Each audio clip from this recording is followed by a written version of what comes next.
अस्सलाम वालेकुम guys, this is Bilal. Welcome to my YouTube channel. अगर आप ये financial statement in power BI within 10 minutes बनाना चाहते हैं तो वीडियो एंड तक जरूर देखिएगा।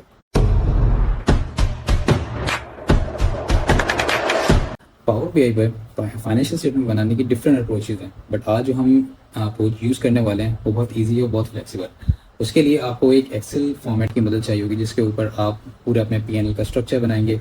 लेट्स सी, अगर आप इसमें देखें, हमारे एक्सेल फॉर्मेट में रॉ इंडेक्स है जिसमें 1 2 3 वैल्यूज दिखी होंगी जो हमें रैंकिंग करने के लिए यूज़ आएंगी। लाइन आइटम डिस्क्रिप्शन जो हमें नेट, लेट्स सी, अगर हम इसकी बात करते हैं, नेट टर्नओवर, ये हमारी सेल्स है, basically cost of sales, gross profit, ये हमारा एक लाइन आइटम स्ट्रक्चर है जो हमें पावर बीआई पे शो होगा।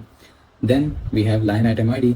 लाइन आइटम आईडी हम एक फार्मूलाज को ड्राइव करने के लिए यूज़ करेंगे।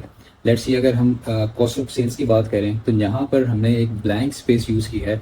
अगर हम नॉर्मल स्पेसेस इनकर करते हैं, अपने ऐड करते हैं अपने किसी भी टेम्पलेट में, तो वो पावर बीआई में अपलोड करते हैं वो रिमूव हो जाती हैं। बट ये कुछ स्पेशल स्पेसेस हैं जिसकी वजह से पावर बीआई उसको डिलीट नहीं कर पाता और हमारी फॉर्मेटिंग का स्ट्रक्चर 1 बाय 1 सेट कर सकते हैं।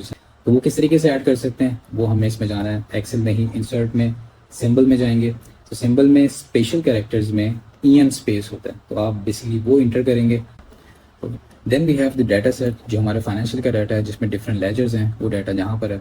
Then we have chart of account. ये चार्ट ऑफ अकाउंट मैंने बहुत सिंपल से चार्ट ऑफ अकाउंट लिया है जिसमें हमारे पास एक्सपेंसेस हैं, रेवेन्यूज़ की कुछ सब कैटेगरीज। तो आइए अब इस तीनों डाटा सेट को हम पावर बीआई में अपलोड करें। पावर बीआई में अपलोड करने के बाद ये तीनों डाटा सेट जब यहाँ पर अपलोड हो जाएंगे तो we have, as we already discuss, के फाइनेंशियल डाटा है, चार्ट ऑफ अकाउंट और फाइनेंशियल स्टेटमेंट। तो चार्ट ऑफ अकाउंट और फाइनेंशियल स्टेटमेंट जो अकाउंट फोल्ड है उसको बेसिकली आपने कनेक्ट कर दिया ताकि उसकी बेसिस पे वो आप चीज़ रन कर सकें। और उसके बाद हमारे पास है फाइनेंशियल स्टेटमेंट लेआउट जो हमने ऑलरेडी डिस्कस किया था। अब हमने क्या करना है कि जो हम रिपोर्ट व्यू पे जाने के बाद हमें टेबल सेलेक्ट करना है, उसमें हमने सेलेक्ट करना है line item description. Line item description add करने के बाद अगर हम देखें तो हमारे पास जितने भी उस पीएनएल स्टेटमेंट में एक लेआउट में जितनी वैल्यूज थी, जितनी हेड्स थे, वो सब यहाँ ऊपर आ चुके हैं। बट ये उस तरह नहीं दिख रही जिस तरह हमने एक्सेल में डिस्कस किया था। तो उसको हमें सेंडिंग के लिए भी बेसिकली सेंडिंग ऑर्डर में अरेंज हो चुके हैं, बट हमें उस फॉर्मेट में वो सॉर्ट आउट करने हैं। तो हम क्या करेंगे, रॉ इंडेक्स को हम यूज़ करेंगे जो हमने 1 2 3 का नंबर बताया। इसको करने के लिए क्या कर सकते हैं, हम लाइन आइटम डिस्क्रिप्शन को सिलेक्ट करेंगे फ्रॉम डाटा, इसको हम सॉर्ट करेंगे बाय रॉ इंडेक्स। जब रॉ इंडेक्स करेंगे तो हमें एक एरर शो होगा कि सॉर्ट बाय अनदर कॉलम। मतलब हमें क्या प्रॉब्लम यहाँ फेस करना पड़ी, क्योंकि हमारे जो डाटा है जो मैंने एक्सेल में आपसे डिस्कस किया था उसमें ब्लैंक स्पेसेस थी। तो उन ब्लैंक स्पेसेस को पावर बीआई ट्रीट नहीं करेगा, उसकी बेसिस पे सॉर्ट नहीं करने देगा। तो हमें क्या करना है कि हमें जाना है, उसको क्यूरी को एडिट करना है, ट्रांसफॉर्म डाटा में जाना है। हमने सिर्फ फाइनेंशियल स्टेटमेंट लेआउट में जितनी ब्लैंक्स हैं उनको हमने रिमूव कर देना है। तो और देन हमें सेव कर देना है।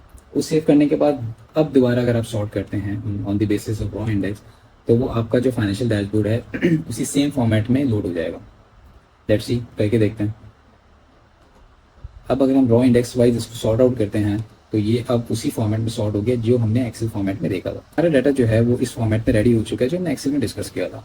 बट अगर हमें वो स्पेसेस दोबारा ऐड करनी है to just distribute the data, तो हमें क्या करना पड़ेगा, दोबारा एडिट क्यूरी में जाना पड़ेगा, ट्रांसफॉर्म डाटा करना पड़ेगा। उसमें जो हमने एक स्टेप अप्लाई किया था फिल्टर रॉस का, हम उसको डिलीट कर देंगे। तो हमारे पास जो नल स्पेसेस थी, जो हमारी ब्लैंक स्पेसेस थी, वो दोबारा आ जाएंगी और हम उसको लूट करेंगे। तो ये बेसिकली बाईपास है हमें स्पेसेस ऐड करने का। तो अब हमारे पास जो पीएनएल है उसी स्ट्रक्चर में हमारे पास आ चुका है जो हमारे पास इसमें था एक्सेल में। ओके, हमारी जो फाइनेंशियल स्टेटमेंट है पावर बीआई पे बिल्कुल एज इट इज जो एक्सेल में हमने शो की थी उस तरह बन चुकी है। बट अब क्वेश्चन है कि इसके आगे वैल्यूज़ कैसे लेके आएं, और वैल्यूज़ हम लेके आएंगे मेजर्स की मदद से। अगर चार्ट ऑफ अकाउंट की डिस्कस करूँ मैं, तो इसमें जो लेवल 2 है, लेवल 1 में एसेट्स, एक्सपेंस और रेवेन्यूज़ के मेजर हेड्स हैं। लेवल 2 की मैं बात करूँ तो उसमें सब कैटेगरी है और रेवेन्यू डिफाइन कर रहा है नेट टर्नओवर को। तो अगर मैं कैलकुलेट का फंक्शन लगा के डेक्स फॉर्मूला में सम करता हूँ फाइनेंशियल डाटा की अमाउंट को और उसको फिल्टर आउट करता हूँ with the help of level 2 which is in chart of account, तो मुझे सेल्स और ऑनलाइन सेल्स का टोटल सम करके देते। तो लेट्स ट्राई इट आउट। तो हम एक न्यू मेजर ऐड करेंगे विच इज़ नेट टर्नओवर। तो नेट टर्नओवर जब हम लिखेंगे इसको एडिंग दे देते हैं नेट टर्नओवर। तो अब हमें कैलकुलेट करना है फाइनेंशियल डाटा में जो अमाउंट का कॉलम था जिसमें ऑनलाइन और सेल्स मेरी आ रही थी, उसको मुझे बेसिकली उस पूरे कॉलम को सम अप करना है। तो मुझे सम का फंक्शन लगाना पड़ेगा, उसके बाद मुझे अमाउंट सेलेक्ट करूँगा तो फाइनेंशियल डाटा में अमाउंट कॉलम सेलेक्ट हो जाएगा। इस चीज़ को मुझे सम अप करने के लिए अब कैलकुलेट का फॉर्मूला लगाना पड़ेगा। तो कैलकुलेट फंक्शन ऐड कर देते हैं, उसके बाद फिल्टर इसको करते हैं with the help of chart of account level 2। तो लेवल 2 अगर मैं डिस्कस करता हूँ तो लेवल 2 मेरे पास लेवल 1 भी आ जाएगा। लेवल 2 अगर मुझे पूरा सेल्स को टोटल करना हो तो मैं शायद लेवल 1 सेलेक्ट करूँगा, बट उसके अंदर मेरी अदर इनकम्स भी आ जाएंगी। अगर मुझे लेवल 2 सेलेक्ट करना है तो उसके लिए मुझे यहाँ लिखना पड़ेगा रेवेन्यू। तो अगर मैं ये रेवेन्यू करता हूँ और यहाँ पर मेरे अमाउंट कैलकुलेट हो जाएगी।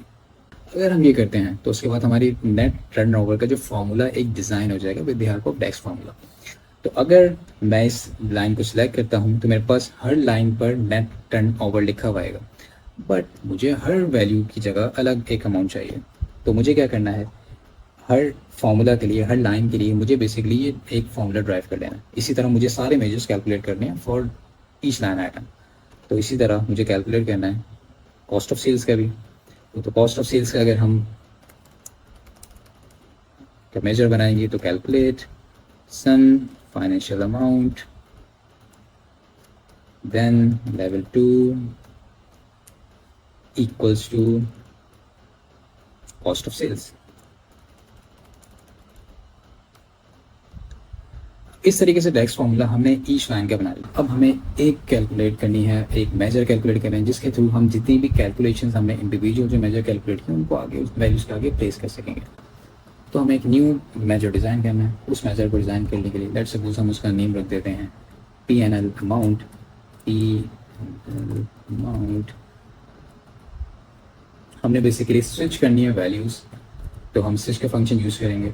इसके लिए हम जो कॉलम सेलेक्ट करने वाले हैं वो है लाइन आइटम आईडी, जो हमने स्टार्ट में डिस्कस किया था।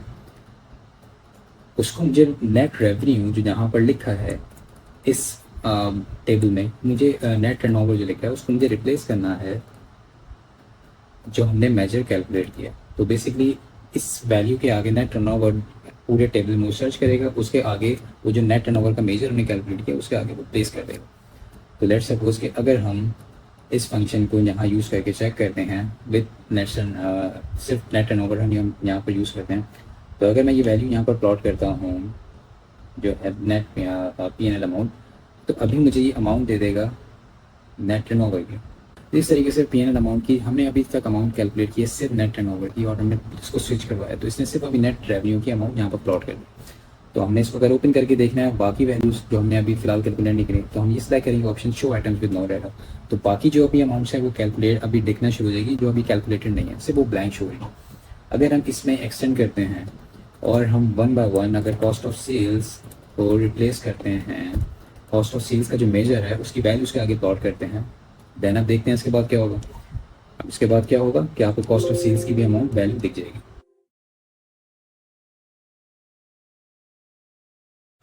और आई एम श्योर आपको इतनी आसानी हो रही होगी कि आप इसको विद इन अ सेकंड ही कर सकें लाइक दिस।